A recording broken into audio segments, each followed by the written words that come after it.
Hello and welcome to user requested tasting notes.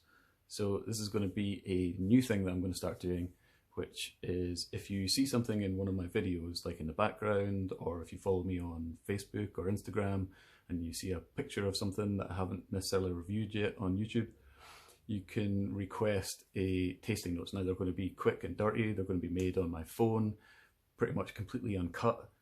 And yeah, so that's going to be the format of this new playlist. Now, the reason that I'm doing it is because my brother-in-law, my good friend Russell, asked me about the GlenAllachie. I sent him a picture saying, hey, I just bought this. And he said, ooh, I'd be interested in your opinion and your tasting notes, because I haven't tried it and I don't know how to sell it to customers. He works in the Inverurie whiskey shop, so if you want a bottle of this, go there because they have some.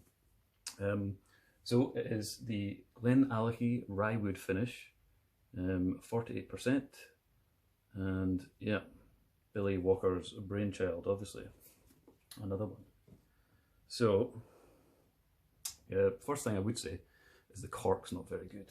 I'm going to keep these videos really short, so I'm not going to go into too much detail about stuff, but it's got quite a weak kind of pop, so I doubt it's going to stand up too well to being a collector's item. You can see I'm, partway through the bottle, so I've experienced a bit of it. But this is for you, Russell. I've taken some notes for you, and I've taken the liberty of pouring myself a dram. So, right, the GlenAllachie 9. What did I think? So on the nose initially, a little bit underwhelming, but give it a little bit of time. You will find that it develops quite nicely with citrus notes, especially orange, a bit of peach and chocolate, dried apricot, maybe even mango. Some lovely tropical notes, floral, grassy notes, like a wildflower meadow. So it really started to develop on the nose. It started off, like I said, a bit underwhelming, but when you just sit, give it a little bit of time, it really sort of came into its own.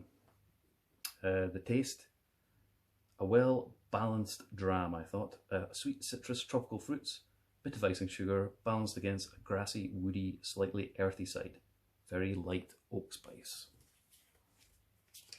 Even went on to another page in my wee book here. So the finish, the sweet is short, with the grassy, earthy notes lingering the longest. Initially not a drying. It was an interesting one because as I was drinking it, I was like, oh, it's quite juicy, but then there was like a kind of drying edge.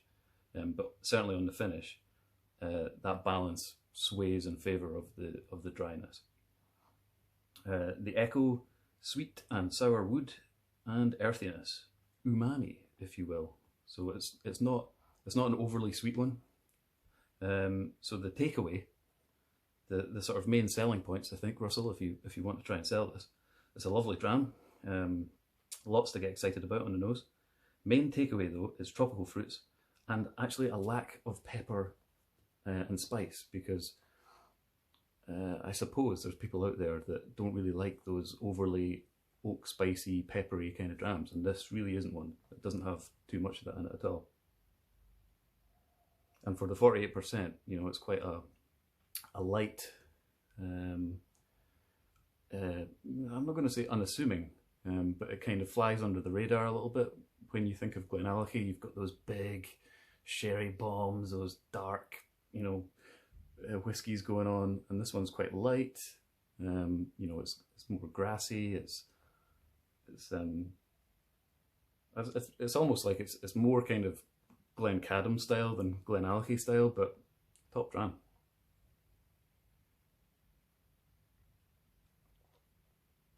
I think it's going to take GlenAllachie fans a little bit by surprise. It's not the usual GlenAllachie, but